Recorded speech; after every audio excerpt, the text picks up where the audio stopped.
Hello dear student, मेरा नाम doctor ऋतु चतुर्वेदी है और आज मैं आपके लिए एमए फोर्थ सेमेस्टर का रिसर्च में एक टॉपिक है रेफरेंसेस, उसको लेकर के आई हूँ।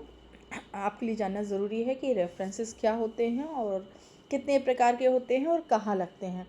तो देखिए, रेफरेंसेस का मतलब होता है वो सारे सोर्सेज, चाहे वो पुस्तकें हों, किताब हो, अखबार हो, मैगज़ीन्स हों, किसी की डायरी हो, अभिलेख हो, जिससे हमने कोई चीज़ लिखी है ना। कोई भी, चाहे हम अपनी सिनॉप्सिस लिख रहे हों, थीसिस लिख रहे हों, या आपके कॉलेज में कोई असाइनमेंट दिया जा रहा है, तो जिन पुस्तकों का हम प्रयोग कर रहे हैं, अखबारों का प्रयोग कर रहे हैं, डायरी का प्रयोग कर रहे हैं लिखने के लिए, कहीं से जानकारी जो हम कलेक्ट कर रहे हैं उसको अपने जो थीसिस है या अपनी जो आपकी असाइनमेंट है, उसमें आप जब ये बताते हैं कि मैंने ये सोर्स कहाँ से लिया है, मैंने जो लाइन लिखी है या मैंने जो विचार लिखा है वो कहाँ से लिया है ना, तो उसको ही आप जब दिखाते हैं कि इस पुस्तक से लिया है, इस मैगज़ीन से लिया है, इस डायरी से लिया है, तो वो सब कहलाते हैं रेफरेंसेस, है ना। कि हमने इस जगह से मतलब इस पुस्तक से, इस किताब से, इस डायरी से, इस मैगज़ीन से ये चीज़ ली है और ये इस पृष्ठ संख्या पर उल्लिखित है। और क्यों ये दिया जाता है? ताकि अकादमिक लेखन में विश्वसनीयता और प्रामाणिकता बनी रहे। यानी आप प्रमाण दे रहे हैं, जो भी आप लिख रहे हैं उसमें आप प्रमाण दे रहे हैं कि हमने कहाँ से लिया है, और प्रमाण देने के साथ ही आपकी उस जो आप लिखते हैं उसकी विश्वसनीयता भी बढ़ जाती है, और इसलिए आप ये होता है। संदर्भ क्या है, अभी हमने आपको बता दिया है कि किसी पुस्तक, लेख, शोध पत्र, वेबसाइट, अगर आप डिजिटल माध्यम से ले रहे हैं तो किस वेबसाइट से लिया है उसका लिंक देना पड़ता है, या अन्य स्रोत की वह जानकारी होती है जिसका उपयोग लेखक ने अपने कोई भी जो चीज़ लिख रहा है, लेखन है, शोध या प्रोजेक्ट में किया हो। इसका उद्देश्य ये बताना होता है कि ये जानकारी कहाँ से ली गई है। तो इसका उद्देश्य क्या होता है रेफरेंसेस देने का, मतलब कोई ऑब्जेक्टिव या उद्देश्य क्यों देते हैं हम लोग।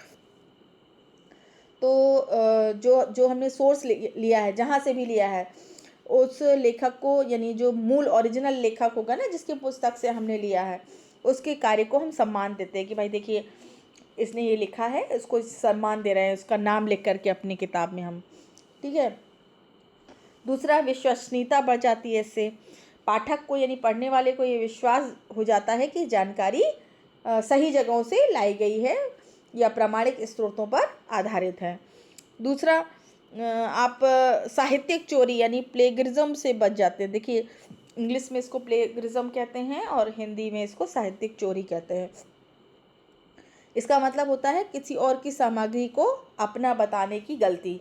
मान लीजिए आपने किसी और की पुस्तक से कुछ लिखा और अपने किताब में छाप दिया, लिख दिया, और श्रेय नहीं दिया उसको कि हमने इस पुस्तक से ये लिया है, तो ये प्लेगरिज्म कहलाएगा, चोरी कहलाएगी। भाई विचार तो उसके थे, है ना। चोरी हमेशा धन की नहीं होती है, चोरी हमेशा पैसों की नहीं होती है, चोरी हमेशा और चीज़ों की नहीं होती है, सामानों की नहीं होती है। जो उसकी बौद्धिक संपदा थी, जो उसने किताब लिखी है ना, उसकी आपने चोरी कर ली और उसको श्रेय नहीं दिया, तो ये कहलाता है प्लेगरिज्म या साहित्यिक चोरी, ठीक है। और पाठकों को मार्गदर्शन मिल जाता है इससे, क्योंकि पाठक अधिक जानकारी चाहता है तो वो ओरिजिनल सोर्स तक पहुंच जाता है कि कहाँ से ली गई है इस जानकारी। वो अगर ओरिजिनल सोर्स देखना चाहे या पढ़ना चाहे तो उसको वो जानकारी प्राप्त हो जाती है। तो आप समझ गए रेफरेंसेस क्या होता है। कहाँ लिखना चाहिए रेफरेंसेस?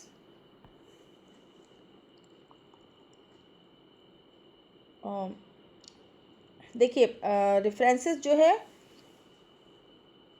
एक तो पाठ के भीतर होता है। आप कुछ लिख रहे हैं, अचानक लिखते लिखते आपको कोई इम्पोर्टेंट चीज़ मिली, तो आपने ब्रैकेट में तुरंत लिख दिया शर्मा,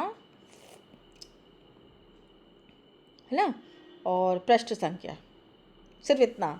तो इसको कहेंगे पाठ के भीतर, इन टेक्स्ट साइटेशन। ठीक है, इसको क्या बोलते हैं, जब आपने लिखते लिखते लिख दिया तो इसको बोलते हैं इन टेक्स्ट साइटेशन। ये भी रेफरेंस है, मतलब कहाँ से लिया। रेफरेंस का मतलब सीधे सीधी बात है कि जो आप चीज़ लिख रहे हैं उसको आपने कहाँ से लिया। ये हम आपको बता रहे हैं कितने प्रकार के रेफरेंसेस होते हैं। तो एक होता है सबसे पहला पाठ के अंदर, यानी पाठ मतलब जो आप लिख रहे हैं उसके अंदर, अंदर ही हो गया, तो उसको बोलते हैं इन टेक्स्ट साइटेशन। ठीक है, दूसरा होता है पाद टिप्पणी या फुटनोट। ये हम आपको पहले ही बता चुके हैं कि आप कुछ भी लिख रहे हैं, आपने उसकी नंबरिंग लगाई 1 2 और सबसे नीचे लाइन खींच करके फिर आपने यहाँ पर जिक्र कर दिया कि कौन सा राइटर था, कौन सी पृष्ठ संख्या थी, है ना, राइटर, फिर उसके बाद उसकी पुस्तक का नाम, पब्लिकेशन, उसका पब्लिकेशन ईयर और पब्लिकेशन प्लेस, पब्लिकेशन ईयर। ठीक है, और इसके बाद क्या कहते हैं, आपका कौन से पेज नंबर से लिया गया, ये उसी पेज में होता है, तो इसलिए उसको होते हैं पाद टिप्पणी। पेज के सबसे नीचे छोटे नंबरों के साथ संदर्भ दिए जाते हैं। इतिहास में ये बहुत प्रचलित होता है। ठीक है, और अंत में होता है जब आपके यहाँ मान लीजिए टीचर ने आपको असाइनमेंट दिया है और वो 40 पेज का उसने असाइनमेंट लिखने को दिया है।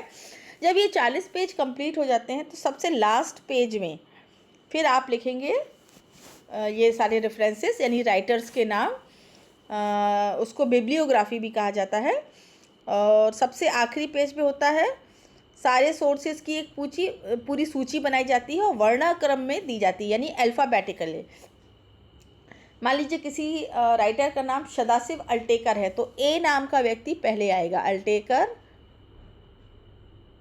सदाशिव शिव। फिर इसके बाद उनके पुस्तक का नाम, ठीक है, पब्लिकेशन ईयर या ईयर पब्लिकेशन। ठीक है, यहाँ बीच में ईयर, पृष्ठ संख्या नहीं लिखी जाती है, और ये अल्फ़ाबेटिकली चलते हैं एक नंबर। एक बार अगर अल्टेकर सदाशिव का नाम आपने लिख दिया तो दोबारा कहीं भी आपको उनका नाम लिखने की ज़रूरत नहीं है। फिर दूसरे नंबर पे मान लीजिए किसी का नाम बी से शुरू होता था, मान लीजिए बीरबल शाही, बीरबल, तो बीरबल। फिर पुस्तक का नाम, पुस्तक का नाम, फिर इसके बाद क्या आएगा, ईयर, फिर पब्लिकेशन प्लेस, फिर पब्लिकेशन, दिल्ली पब्लिकेशन की है कि ओरिएंट ब्लैक स्वान की है कि बनारस की है, ये चलेगा। पृष्ठ संख्या नहीं दी जाती है बिब्लियोग्राफी में, और बिब्लियोग्राफी तब लिखी जाती है जब आपके पूरा काम हो जाता है, तो आखिरी के पन्ने पर जा कर के इसको लिखा जाता है। इसको बिब्लियोग्राफी भी कहते हैं और संदर्भ ग्रंथ सूची भी कहते हैं।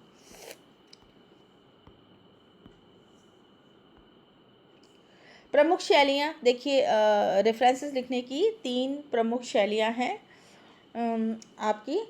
पहली है एपीए स्टाइल। ठीक है, आपके में पूछा जा सकता है कि एपीए का फुल फॉर्म बताइए, तो अमेरिकन साइकोलॉजिकल एसोसिएशन। सामाजिक विज्ञान में ये सबसे अधिक उपयोगी हैं। ठीक है, सामाजिक विज्ञान के जो विषय होते हैं जैसे मनोविज्ञान, सामाजिक विज्ञान, शिक्षा, ठीक है, इन सब में ये बहुत इम्पोर्टेंट है। इसको और हम क्लियर कर देंगे कि सामाजिक विज्ञान विषय में क्या होते हैं। एमएलए, इसका पूरा नाम याद रखिएगा, मॉडर्न लैंग्वेज एसोसिएशन। ये मानविकी में इतिहास, भूगोल, ये सब आ जाते हैं। और लिटरेचर, है ना, Hindi literature, English literature, Sanskrit literature, और भी जो लिटरेचर से रिलेटेड हैं, उर्दू लिटरेचर, तमिल लिटरेचर, है ना, उन सब के लिए संस्कृति वाली बात है, अगर है ना, संस्कृति है, आप सभ्यता के बारे में लिख रहे हैं, संस्कृति के बारे में लिख रहे हैं, किसी विचार लिख रहे हैं, तो ये एमएलए स्टाइल में चला जाता है। तीसरा आता है Chicago style. Chicago style, Chicago manual of style, इतिहास के शोध के लिए सबसे मानक शैली होती है ये। तो ये 3 स्टाइलें आप लोग अभी जान लीजिए। बाकी तो और स्टाइल होती है लेकिन वो साइंस के लिए यूज़ की जाती हैं, लेकिन आर्ट्स के सब्जेक्ट्स के लिए एपीए, एमएलए और शिकागो ये यूज़ की जाती हैं, और उनका फुल फॉर्म आप देख सकते हैं यहाँ पे। थोड़ा सा ये जान लेते हैं कि यहाँ पर सामाजिक विज्ञान में कौन कौन से विषय आते हैं? तो सामाजिक विज्ञान में वे विषय शामिल होते हैं जो मानव समाज और उसके व्यवहार, संस्थाओं और संबंधों का अध्ययन करते हैं। जैसे इतिहास, अतीत की घटनाओं और सभ्यताओं का अध्ययन करना है तो सामाजिक विज्ञान में आ जाएगा। भूगोल, पृथ्वी, जलवायु, पर्यावरण, है ना, इन संबंधों का अध्ययन करना है तो भूगोल। राजनीति विज्ञान में राज्य सरकार, संविधान, राजनीतिक व्यवस्थाओं का अध्ययन, ये सब सामाजिक विज्ञान में। अर्थशास्त्र में उत्पादन, वितरण, उपभोग, धन संबंधी गतिविधियों का अध्ययन सामाजिक विज्ञान में। समाजशास्त्र में समाज, सामाजिक संबंधों का अध्ययन, ये सब समाज शास्त्र में। मनोविज्ञान में मानव व्यवहार, मानसिक प्रक्रियाओं का अध्ययन। ठीक है, तो ये सामाजिक विज्ञान के होते हैं। मानविकी क्या होता है? आपके मन में आएगा मानविकी क्या होता है। मानविकी उन विषयों का समूह है जो मानव जीवन, संस्कृति, भाषा, विचार। अगर आप मान लीजिए इतिहास की संस्कृति के बारे में बात कर रहे हैं, महिलाओं के बारे में बात कर रहे हैं कि संस्कृति में क्या योगदान था, ठीक है, तो आप मानविकी स्टाइल जो है ये मानविकी में चला जाएगा और MA स्टाइल में आपको करना पड़ेगा। ठीक है, भाषा पे कर रहे हैं, किसी भाषा है, कोई विचार है, कला में, दर्शन में, तो इसमें MLA स्टाइल चला जाएगा।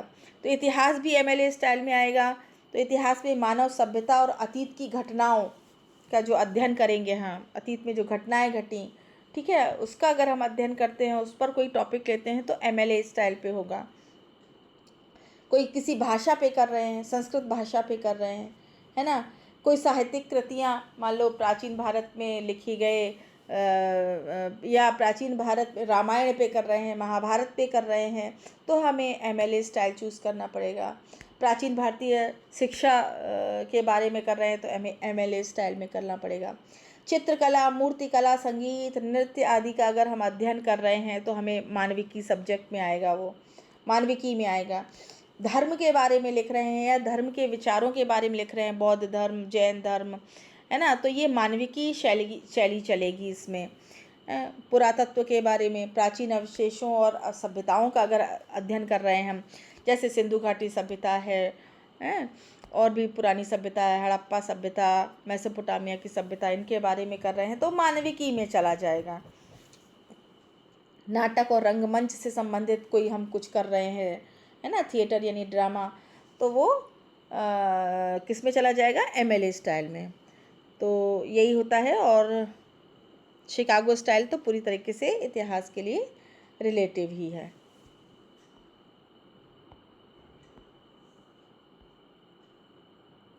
APA शैली अब हम आपको विस्तार से दिखा देते हैं। APA शैली उपयोगतर आमतौर पर सामाजिक विज्ञान में किया जाता है। पहले हम क्लियर कर चुके हैं सामाजिक विज्ञान क्या होता है। प्रारूप, इसमें लेखक का पहले उपनाम लिखेंगे। उपनाम मतलब जैसे मेरा नाम ऋतु चतुर्वेदी है तो पहले लिखेंगे चतुर्वेदी, और प्रथम अक्षर लिखेंगे तो चतुर्वेदी R, CHATURVEDI। चतुर्वेदी के बाद हमने डैश लगाया, फिर R, ऋतु की जगह सिर्फ R चलेगा, ठीक है। फिर वर्ष को इसमें बहुत हाईलाइट किया जाता है, तो वर्ष के लिए हम क्या करेंगे? कॉमा लगाए ऋतु के बाद, ब्रैकेट में वर्ष लिखा। मान लीजिए हमने 2006-5 में अपनी एक पुस्तक प्रकाशित की थी, तो 2005, और फिर पुस्तक का नाम,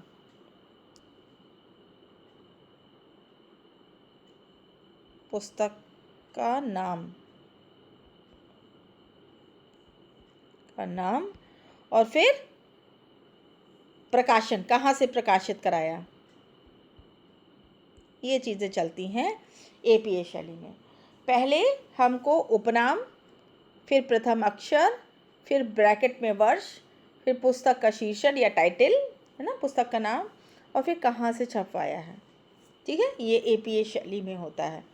आपसे बिल्कुल पूछ सकते हैं APA शैली के बारे में कि कुछ 3-4 उदाहरण दे दें और कहें आप APA शैली को इसमें पहचानें, या APA शैली में किस चीज़ को ज़्यादा जोर दिया जाता है, या APA शैली के 2-3 उदाहरण दे देंगे आपको और पहचानने को कहेंगे कि इसमें आप APA शैली पहचानें।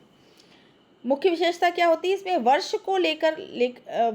को लेखक के नाम के तुरंत बाद रखा जाता है ताकि कालक्रम स्पष्ट हो सके। जैसे हमने चतुर्वेदी आर और फिर इसके बाद वर्ष लिखा। उदाहरण आप देख सकते हैं इसमें, जे सरकार कोई एक राइटर हैं तो सरकार इनका उपनाम है और इसके बाद कॉमा लगाया है, फिर जे लिखा है, फिर फुल स्टॉप, फिर ब्रैकेट में जो जिस वर्ष उन्होंने पुस्तक प्रकाशित की होगी वो, और फिर पुस्तक का नाम है, और फिर जो है किस जगह से प्रकाशन, MC सरकार एंड सन्स से इन्होंने प्रकाशन कराया था। ये हो गई आपकी APA शैली। इसके बाद आती है आपकी MLA शैली। MLA शैली में क्या होता है? MLA शैली का उपयोग मुख्य रूप से मानविकी और साहित्य के क्षेत्र में, इतिहास में भी आपका किया जाता है। इसमें लेखक का पूरा नाम, ठीक है, जैसे हमारा नाम ऋतु चतुर्वेदी है तो इसमें आ जाएगा चतुर्वेदी ऋतु, ठीक है। फिर पुस्तक का शीर्षक यानी पुस्तक का टाइटल, फिर प्रकाशक और लास्ट में वर्ष।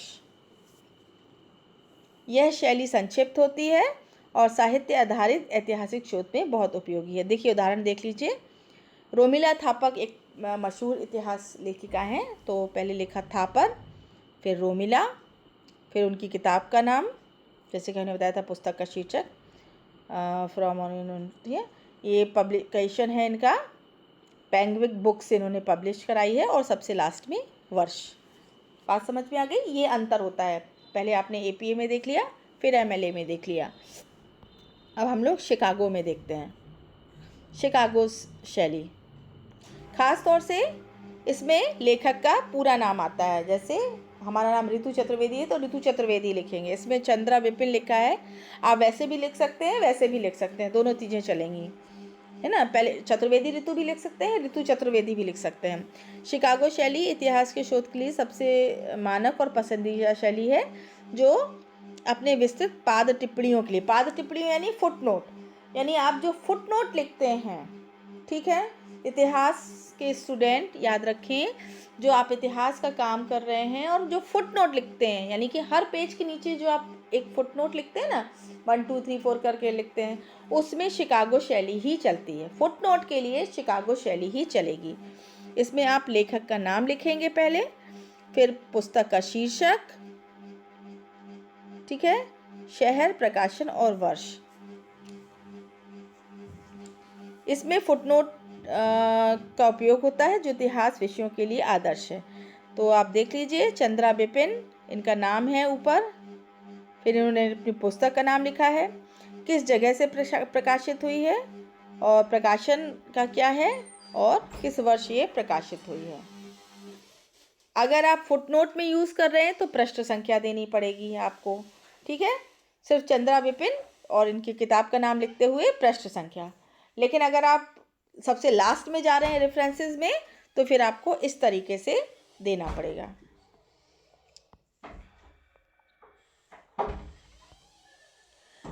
देख लीजिए तुलनात्मक, देख लीजिए APA स्टाइल फिर से एक बार। पहले फुल नेम, फिर जो पूरा पहले सर नेम, फिर जो उनका नाम है उसका पहला वाला अक्षर, फिर इसके बाद वर्ष, इसमें वर्ष को बहुत महत्व दिया जाता है, फिर इनकी बुक, फिर इनका पब्लिकेशन, ठीक है। MLA स्टाइल में पहले सर नेम, फिर उनका नाम पूरा, फिर इनकी पुस्तक का नाम, फिर किस वर्ष प्रकाशित, फिर पब्लिकेशन, फिर वर्ष। शिकागो में भी सेम यही चल रही है, बस पब्लिकेशन प्लेस जोड़ दिया गया है। पहले वाले में दूसरे वाले में देखिए नहीं है, सिर्फ पब्लिकेशन है, पर शिकागो में, ठीक है, आप समझ लीजिएगा शिकागो एक जगह है तो इसमें जगह का नाम भी जोड़ना है। तो ये इतना अंतर है। बाकी देखिए MLA और शिकागो में लगभग सेम ही है, और अर्ली इंडिया बाकी सब सेम चल रहा है। बस पब्लिकेशन से पहले वो प्लेस भी इन्होंने जोड़ दिया है। देखिए किस तरीके से लिखा जाता है लास्ट में, सबसे लास्ट में आप देख लीजिए, सबसे आखिरी पन्ने पर आपको रेफरेंसेस देने पड़ते हैं। रेफरेंसेस के कई प्रकार होते हैं, हमने आपको बता दिया, इंटेक्स्ट साइटेशन, फुटनोट और सबसे पाठ के अंत में जो दिया जाता है बिब्लियोग्राफी या रेफरेंसेस, तो ये आपका सबसे पाठ के अंत में दिया जाएगा और सारे लेखकों का विवरण आपको इसमें देना पड़ेगा।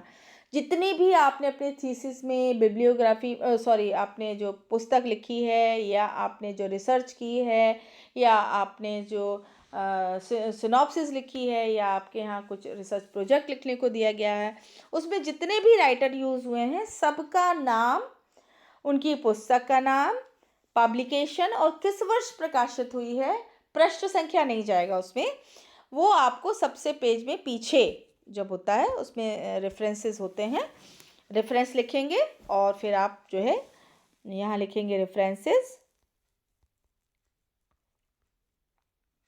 ठीक है, या इसको हिंदी में कहते हैं संदर्भ ग्रंथ सूची।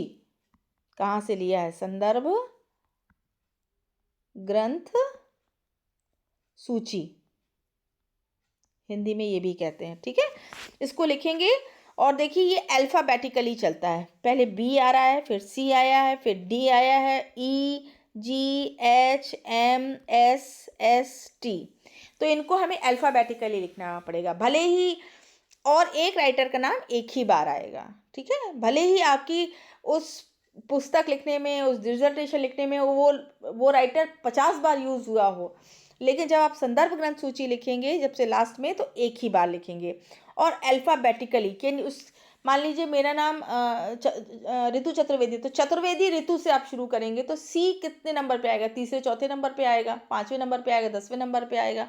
पहले ए वाले का नाम लिखेंगे, ए से सरनेम का, फिर बी से सरनेम का लिखेंगे, जितने भी बी सरनेम के होंगे, फिर सी सरनेम वाले ढूंढेंगे, ठीक है।